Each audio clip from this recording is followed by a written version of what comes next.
Hello and welcome to burning topic. నా పేరు సత్య. Greater Hyderabad విషయంలో ప్రభుత్వం తీసుకున్నది ఒక చారిత్రాత్మక నిర్ణయం. ఇప్పటిదాకా అతిపెద్ద మున్సిపాలిటీలుగా కార్పొరేషన్లుగా ఉన్న వాటిని సైతం విలీనం చేసి సిటీని మరింత విస్తరించింది ప్రభుత్వం. ఒకప్పుడు గ్రేటర్ హైదరాబాద్లో 150 డివిజన్లుంటే ఇప్పుడు వాటిని 300కు పెంచింది. దీనిపై గెజెట్ కూడా తీసుకొచ్చింది, సరిహద్దులు ప్రకటించింది. అయితే ఔటర్ రింగ్ రోడ్డు దాకా అన్ని మున్సిపాలిటీలను విలీనం చేయడంపై భిన్నాభిప్రాయాలున్నాయే తప్ప ఎక్కడా వ్యతిరేకత లేదు.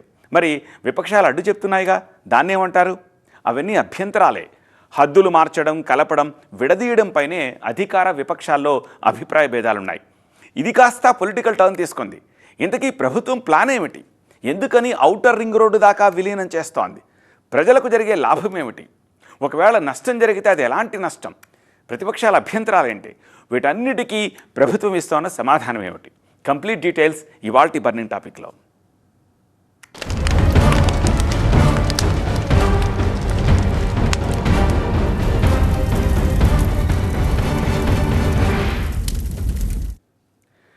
రెండు కోట్ల మంది జనాభా, ఇది గ్రేటర్ హైదరాబాద్ రేంజ్. దీనికి Telangana core urban region TCUR అనే మరో పేరు కూడా ఉంది.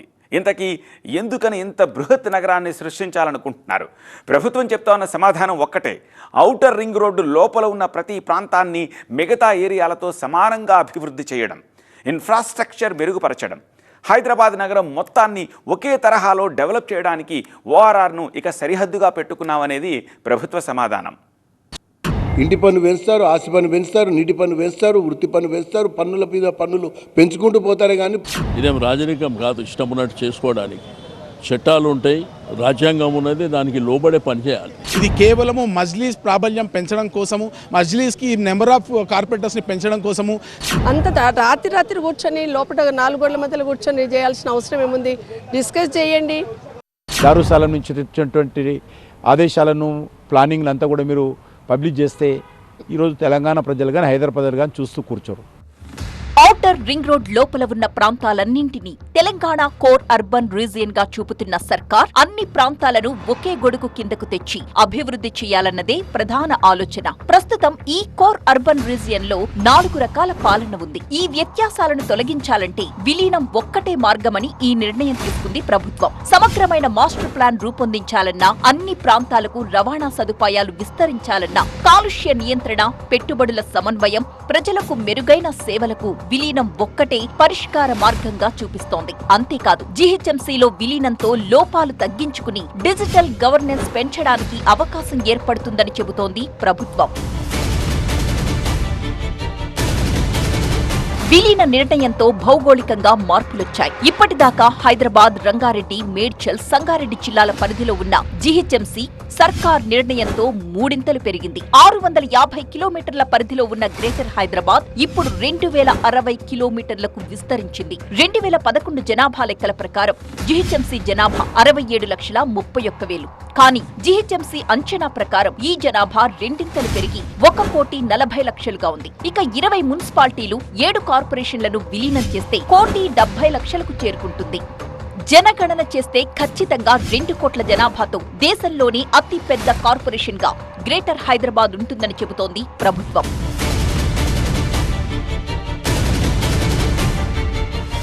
ప్రస్తుతం GHMC పరిధిలో 24 అసెంబ్లీ నియోజకవర్గాలు ఉన్నాయి. ఈ విలీనంతో ఇబ్రహీంపట్నం, మేడ్చల్ నియోజకవర్గాలు కూడా GHMCలో కలుస్తాయి. ఇప్పటిదాకా GHMC పరిధిలో హైదరాబాద్, సికింద్రాబాద్, మల్కాజ్గిరి, మెదక్, చేవెళ్ల లోక్సభ స్థానాలు ఉన్నాయి. విలీనంతో భువనగిరి లోక్సభ స్థానంలోని ప్రాంతాలు కూడా GHMCలో కలుస్తాయి. ఔటర్ రింగ్ రోడ్ దాకా ఒకే GHMCగా చేయడం ద్వారా, మున్సిపాలిటీలు, కార్పొరేషన్లను విలీనం చేయడం ద్వారా డివిజన్ల సంఖ్య పెంచక తప్పని పరిస్థితి ఏర్పడింది. 2009లో డివిజన్ కి 36,000 మంది ఓటర్ల చొప్పున విభజన చేశారు. ఇప్పటికీ 16 ఏళ్లు గడిచిపోయాయి. ఒక్కో డివిజన్ లో లక్షల మంది ఓటర్లున్నారు. అయినా సరే 2014, 2020లో వార్డులు, డివిజన్ల సంఖ్య పెంచలేదు. ఇప్పుడు డివిజన్ల డీలిమిటేషన్ చెయ్యక తప్పని పరిస్థితులు ఏర్పడడంతో 150 డివిజన్లను 300కు పెంచారు.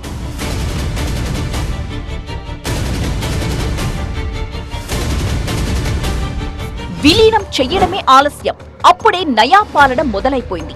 27 మున్సిపాలిటీలు కార్పొరేషన్లకు సంబంధించిన బ్యాంకు ఖాతాల్ని క్లోజ్ చేసి జీహెచ్ఎంసీకి లింక్ చేశారు. రుసుములు, పన్నులు బల్దియా ఖాతాలోకే వచ్చేలా టెక్నికల్ చేంజెస్ చేస్తున్నారు. ఆయా మున్సిపాలిటీలు, కార్పొరేషన్లలో ఉన్న కీలక రికార్డ్స్ అన్ని జీహెచ్ఎంసీ స్వాధీనం చేసుకుంది. జనన మరణ ధృవీకరణ పత్రాలు, పారిశుధ్య నిర్వహణ, బిల్డింగ్ పర్మిషన్స్ కి ఎలాంటి అడ్డంకులు రాకుండా జాగ్రత్తలు తీసుకున్నారు. ఇప్పటి వరకు శివారు ప్రాంతాల్లో G+3, Silt+4 అంతస్తులకు మున్సిపాలిటీలే పర్మిషన్ ఇచ్చేవి. అంతకంటే ఎక్కువ ఎత్తున్న భవనాలకు హెచ్ఎండిఏ అనుమతులిచ్చేది. ఇక నుంచి ఏ బిల్డింగ్ అయినా సరే జీహెచ్ఎంసీనే అనుమతులిస్తుంది.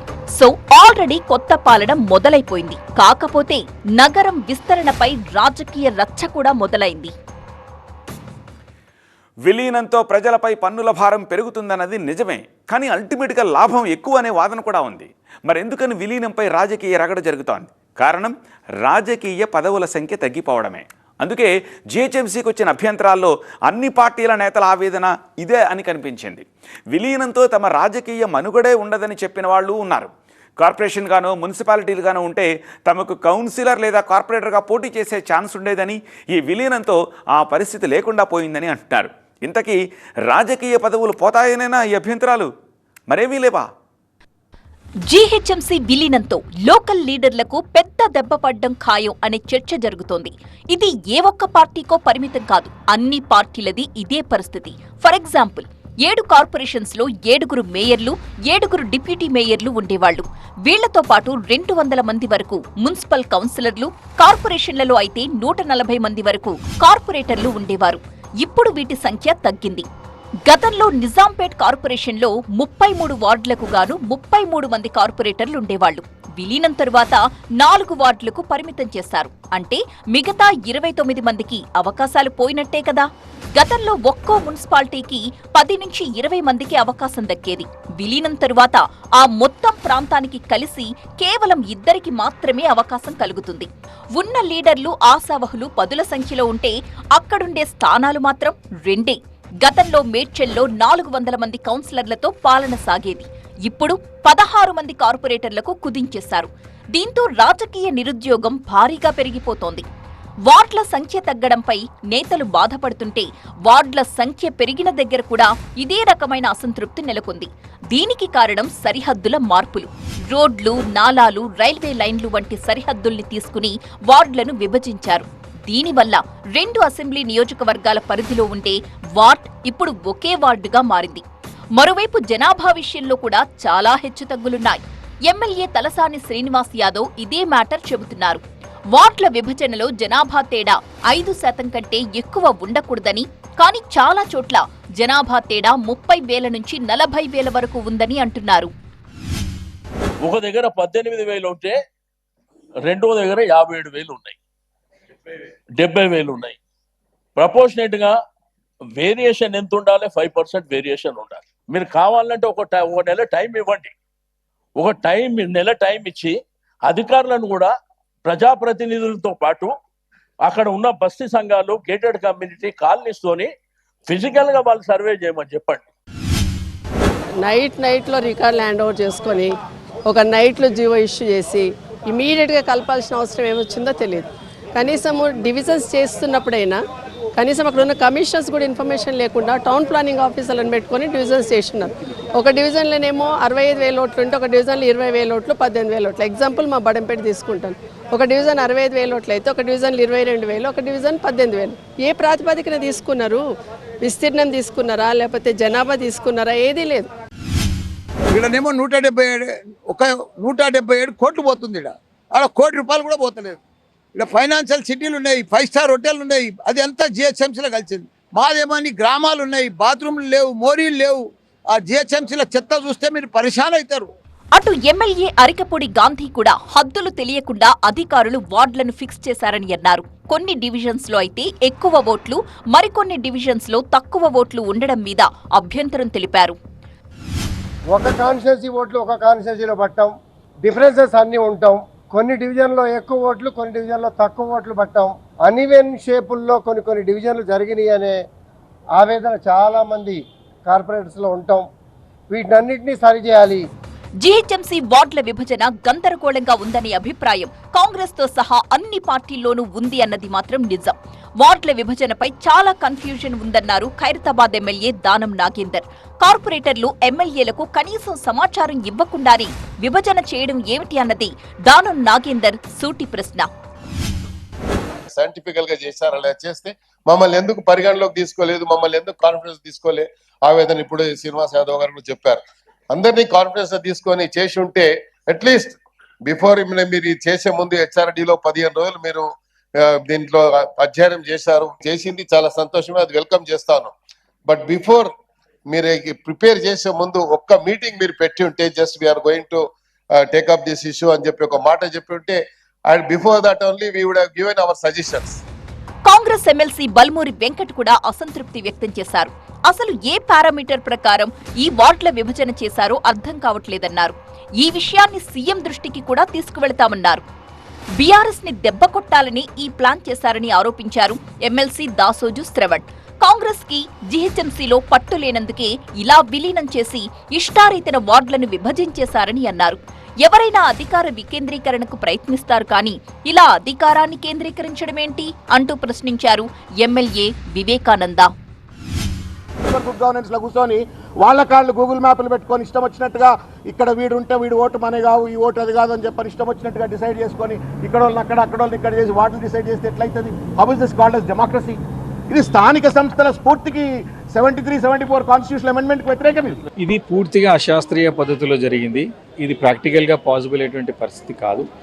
ఇంకోటి, అధికార వికేంద్రీకరణ జరిగినటువంటి సందర్భంలో అధికార కేంద్రీకృతం జరుగుతూ ఉన్నది.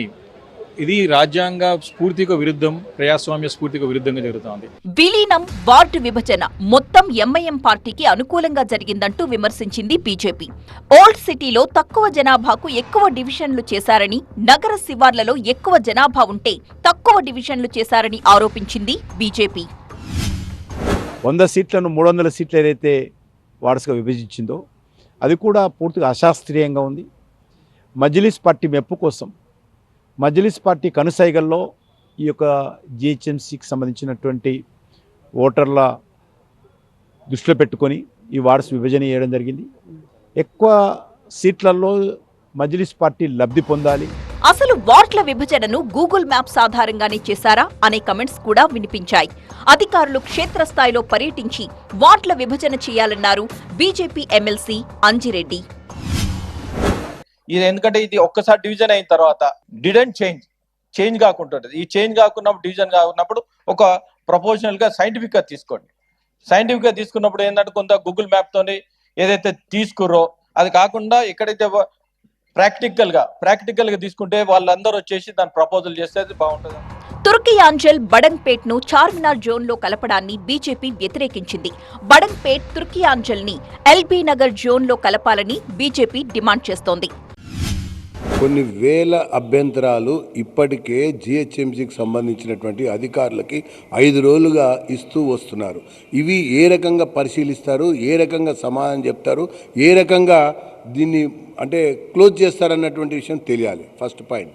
సెకండ్ పాయింట్, అసలు ఈ యొక్క డీలిమిటేషన్కి ప్రామాణికం ఏంది? ఒకవేళ ఓటర్లే కనుక ప్రామాణికమైనట్టయితే ఒక డివిజన్లో 25,000 ఓట్లు ఎట్లా ఉంటాయి, ఒక డివిజన్లో 30,000 ఓట్లు ఎట్లా ఉంటాయి, ఒక డివిజన్లో 60,000 ఓట్లు ఎట్లా ఉంటాయి? ఈరోజు నగరంలో విస్తీర్ణంకి వచ్చేసరికి 3 కిలోమీటర్ల లెక్క పరిధిలో, 5 కిలోమీటర్ల లెక్క రేడియస్లో వాళ్ళు కొన్ని డివిజన్లు ఏర్పాటు చేశారు. శివారికి వచ్చేసరికి 5 కిలోమీటర్లు, 6 కిలోమీటర్లు రేడియస్లో వాళ్ళు అక్కడ డివిజన్లను ఏర్పాటు చేశారు.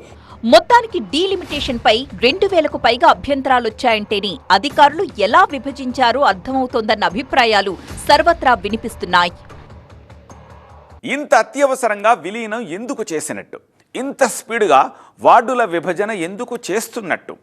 2027లో జరగబోయే జనగణన కోసమా? కేంద్రం సూచించిందనే ఇంత హడావుడి చేశారా? మరి పార్టీల అభ్యంతరాలపై ఏం చేస్తారు? ఎలాంటి పరిష్కారం చూపిస్తారు?